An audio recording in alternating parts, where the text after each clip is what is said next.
और तने का कौन सा भाग बताएंगे? अर्धवायवीय तना। तने के कितने प्रकार बताए थे? 3 प्रकार। पहला प्रकार था भूमिगत तना, इनका रूपांतरण तने के कितने रूपांतरण बताए थे? 3, भूमिगत, अर्धवायवीय और वायवीय। भूमिगत हो गया था, अब पढ़ाना था अर्धवायवीय। तो अर्धवायवीय में कितने रूपांतरण होते हैं बच्चों? 4। ऊपर भूस्थारी, स्टोलन, भूस्थारी और अंतर्भूस्थारी। इन्हीं चारों के बारे में देखेंगे। तो पहला क्या है? ऊपरी भूस्थारी। इसमें क्या है देखो जरा, ऊपरी भूस्थारी या रनर, ठीक। ऐसे जो जिसका रूपांतरण किस रूप में होता है? ऊपरी भूस्थारी के रूप में। कैसे होगा?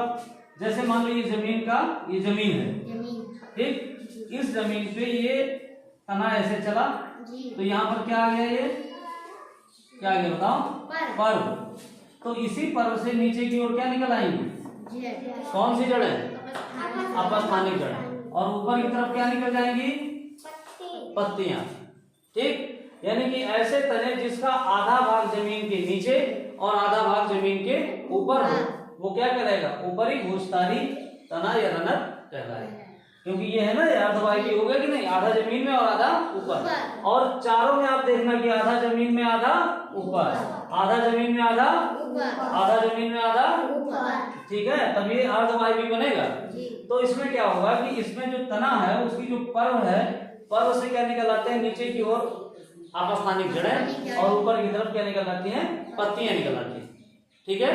और ये सीधे किस तरफ बढ़ता है? और कहाँ बढ़ता है? जमीन की सतह पर। जो जमीन है उसकी कहाँ बढ़ता है? सतह पर, ठीक। तो ऐसे रूपांतरण को क्या कहते हैं? ऊपरी भूस्थारी। दूसरा क्या है? स्टोलन। स्टोलन में क्या होगा? ये ऐसा तना जो क्या करता है, देखो यहाँ है पौधा कोई लगा है, यहाँ उसमें नीचे अपस्थानिक जड़ें निकली हैं, ऊपर क्या निकला है? पत्ती निकली है। अब इसी का तना है, ये जो तना है ना, तने का कोई भाग जमीन से कहाँ चला जाए? ऊपर।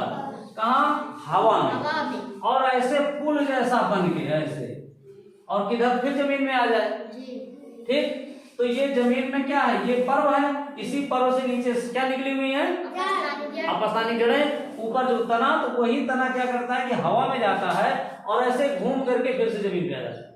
और जब ये जमीन पे आ जाएगा तो इसमें से यहाँ पर फिर क्या है? यहाँ पर वही होगा, नोड होगी। नोड का मतलब पर्व। और यहाँ से क्या निकल आएंगी? अपस्थानिक जड़ें। और फिर ऊपर पत्ती और तना फिर निकल आएगा। फिर वहां से एक तने का भाग हवा में चला जाएगा। यानी कि कैसी संरचना बनाता है? फूल के आकार की या चांप के आकार की? कैसा?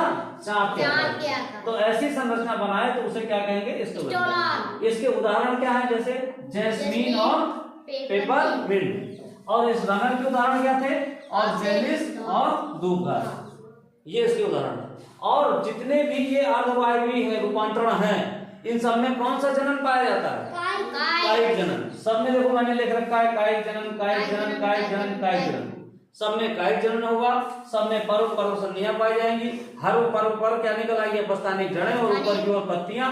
और ये कैसे बढ़ेगा? ऐसे आगे की ओर बढ़ता जाएगा। आए समझ में? तीसरा है भूस्थारी या ऑफसेट। ये कहाँ पौधे? जलीय पौधे होते हैं, जल में जो रहते हैं। तो अब जल में तो आगे उनकी जो जड़ वाला हिस्सा है वो कहाँ रहेगा? पानी की सतह के नीचे। और पत्ती वाला हिस्सा क्या रहेगा? हवा में, ठीक है। तो इसमें क्या होता है कि ऐसे पौधे जिसमें तो मान लीजिए कोई एक तना तुमने लिया और ऐसे उसको पानी में डाल दिया, तो उसमें पर्व होंगे, पर्व संधियां होंगी। तो ये उसका पर्व है। तो ऐसे तनों में जहां पर्व होगा वहीं से क्या निकालेगा? अपस्थानिक जड़ें। और ऊपर गुच्छे के समान, जैसे गुलाब नहीं होता, इस टाइप की पत्तियां निकल आती है ये निकल आती है। तो देखो 2 पौधे बन गए। इसका उदाहरण है पिस्टिया और एकॉर्निया, यानी कि जल कुंभी, ठीक है। अगर पूछता है भूस्थारी पौधों का रूपांतरण का उदाहरण बताओ तो क्या बताओगे? पिस्टिया और एकॉर्निया। और इसके बाद आता अंतः भूस्थारी यानी कि सकर। इसमें क्या होगा? इसमें एक कोई पौधा है, उसका जो तना है वो कहाँ चला जाता है? जमीन के थोड़ा सा नीचे। और फिर वही तना जमीन के अंदर बढ़ करके, और जहां नोड होंगे वहां से अपस्थानिक जड़ें निकालता हुआ फिर जमीन से कहाँ आ जाता है? हवा में ऊपर आ जाता है। यानी कि ऐसे तने का रूपांतरण जो जमीन के अंदर चल करके फिर हवा में आ जाए। देखो ध्यान से, इसका उल्टा, ये हवा में ऐसे बना रहा था, ये जमीन में ऐसे बना रहा है। नहीं समझ में आ रहा? जमीन के भीतर चाप कौन बनाएगा? अंतःभूस्थली। जमीन के बाहर चाप कौन बनाएगा? आए बात समझ में? और यहाँ से फिर पत्ती निकाल देगा, क्योंकि यहाँ पर क्या है? पर्व है, तो यहाँ से फिर जब स्थानिक जड़ें निकलेंगी फिर। तो जितने भी ये हैं अर्धवायवीय तने के उदाहरण हैं, इन सब में कौन सी जड़ें निकलती हैं? अपस्थानिक जड़ें निकलती हैं और बाहर की ओर निकल आता है, मतलब उसका पत्तियां। और ये कैसे कि जमीन के कुछ जमीन के नीचे ग्रो करता है, कुछ जमीन के ऊपर ग्रो करता है, कुछ जमीन के साथ साथ ग्रो करता है और कुछ पानी में रहता है।